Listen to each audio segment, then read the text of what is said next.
All right, the wait is finally over. 7 long months of just patiently waiting, ladies and gentlemen. It is finally upon us. The NFL season is here. We just wrapped up the preseason. Roster cuts are in full swing to get these teams down to the 53-man rosters. And it's the time of the year for predictions, picks, all sorts of stuff. So my crazy ass went through and picked all 272 games. Yes, every single game on the NFL schedule, who I thought was going to win. It got me the records, it got me results, it got me a postseason picture, and I'm going to stick to it. Now, of course, I'm probably going to be wrong. Let's preface this with that. Things aren't going to go my way. I'm not going to get everything right. And injuries, it's really hard to account for. Any team that gets nicked up, it's going to throw things into a whack. But I did my best. I tried to come through. I broke down every single team. We're going to go through this thing division by division every day this week into next week, leading up to next Thursday's opening game with the defending Super Bowl champion Los Angeles Rams hosting the Buffalo Bills. It should be a great time. So let's kick this thing off with the division that had the biggest offseason, I think, the most hype around it, and that's the AFC West. Oh yeah! Let's go, baby! Let's go! All right, let's start with your 6-time defending Kansas City Chiefs. Yes, everybody's favorite darling. So the Chiefs were 12-5 last year, made their 4th straight AFC title game. And if it wasn't for a complete second half disaster against the Cincinnati Bengals, they were well on their way to a 3rd straight Super Bowl appearance. Okay, let's just address the elephant in the room right out front. The biggest concern is the massive loss this offseason with wide receiver Tyreek Hill being shipped off to the Dolphins and defensive leader Tyrann Mathieu, the Honey Badger, on his way to the New Orleans Saints. These are 2 massive losses for the Chiefs. People have got to be wondering, what are they going to do? How are they going to adjust with that? But let's look at it this way. Mahomes is entering his 5th season as the starting quarterback. They've been to 4 straight AFC championship games. He's going to have to adjust and carry the load, and I think he's going to do it. I think Mahomes is going to ascend to new elite heights. Now, he did a really good job last season. It was a little up and down there, but he kind of figured out you can't always rely on the home run every time you're out there. So you're just going to have to sometimes groove in the offense, dump downs, take 6, 5, 4 yards and work your way down the field. I think this is a big maturation process for Mahomes, and I think he is highly, highly motivated. We saw the first signs of weakness really ever in Mahomes with that second half collapse with, there wasn't any major injuries. I know, obviously, the Super Bowl against Tampa Bay, they didn't look good, but he was missing both his tackles. He was all alone out there, no protection. But I think this team can make a big move here. They did add Juju Smith-Schuster and Sky Moore in the draft, so that helps the offense out a lot, and they upgraded the defense a little bit. Added Carlos Dunlap, love Trent McDuffie, the cornerback out of Washington. Big upgrades. I think this is going to help them out. The defense should be much improved.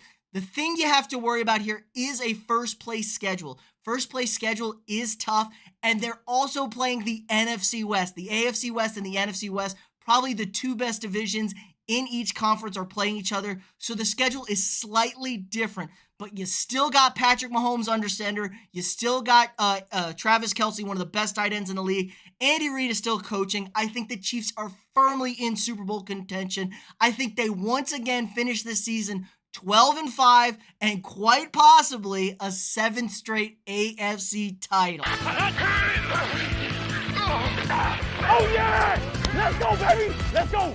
Now it's time for your Las Vegas Raiders, baby. After one of the most roller coaster seasons an NFL team has gone through in recent memory, I mean, they were so much up and down, so much adversity. Somehow these Raiders found themselves at 10-7 last year in the wild card spot, a playoff appearance, did lose to eventual AFC champion Cincinnati Bengals, but now got a new head coach, former offensive coordinator of the Patriots, Josh McDaniels, taking over what seems to be a solid foundation, and they cemented their quarterback with Derek Carr. Derek Carr, the leader of this team, he's now the longest tenured quarterback in the AFC after Big Ben retired. So somehow Derek Carr has become the old vet in the room. They have their quarterback for the foreseeable future. And what was a nuclear arms race this offseason in the AFC West, they kicked it off, really. The Raiders signed and traded for Davante Adams from the Green Bay Packers. This was one of the biggest moves of the offseason. It was a bombshell. I don't think many people had Davante Adams even leaving Rodgers and the Packers, but he comes back home, hangs out with his boy. Him and Derek Carr is as tight as can be. And not to mention, they added Chandler Jones in their pass rush. Chandler Jones, big-time pass rusher, still came from the Cardinals. I think this is a nice add. They did lose a lot of secondary and a lot of D-line in the offseason, so depth is going to be a problem for them. They were not a good defense last year, and they were slightly above average on offense. Not very good, really, but I think they've got some improvements to be had here. The problem is they won every single game, it felt like, in a one-possession game, end of the game. That's not going to happen. Things are going to go back to the mean. That's how it works in the NFL. I think a couple of these close games are going to slip away. Let's compound that with the fact that I am not sold on Josh McDaniels as a head coach. He had his issues in Denver. We know the shit he pulled in Indianapolis, pulling out the rug for them. So there's good on that. Like I said, the schedule is tough. They got a second-place schedule. They're playing the NFC West. They play in the gauntlet of the AFC West. I really do like the Raiders. I root for them. I think Derek Carr is very solid, but I think this team slips up a bit. They lose some of those close games this year, and they come in 8-9 on the season, finishing in dead last of the AFC West. That just shows you how good this division is going to be. But 8-9 for the Raiders and a fourth-place finish, and I think there are going to be a lot of question marks once again heading into this next offseason. Oh, yeah!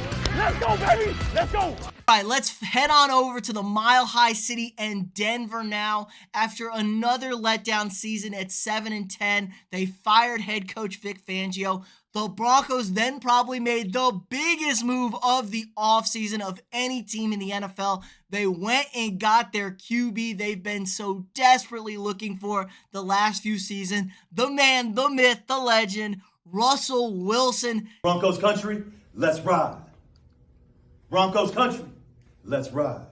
Still easily a top 10 quarterback. You can argue top 5. It's a massive upgrade to this team's offense. That's what they've been needing to have. Now, there are still some questions at the skill position with this team. Jerry Jeudy, can he make that next step to justify his draft position? He was better. He still has some drop issues. They traded away tight end Noah Fant, who's one of the most solid tight ends in the game. And they do have some injuries at the skill position in this training camp. But they bringing in second-year running back Javonte Williams. He was a workhorse for them.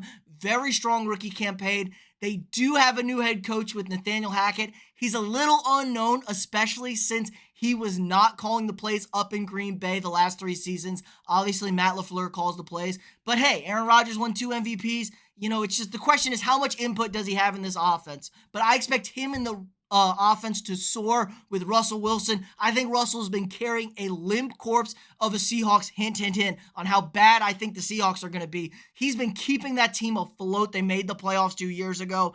It's just a massive upgrade. Their defense was second in the league in points allowed last season. They bolstered their pass rush. They have a very improving group of young guys on the back end. I think this Broncos team can make some real headway with their 4th place schedule here. They have big games at home down the stretch to decide how their season is going to determine. And I'll tell you what, if I'm taking anybody, I'm going to take Russell Wilson in a late game situation. He's as good as it gets.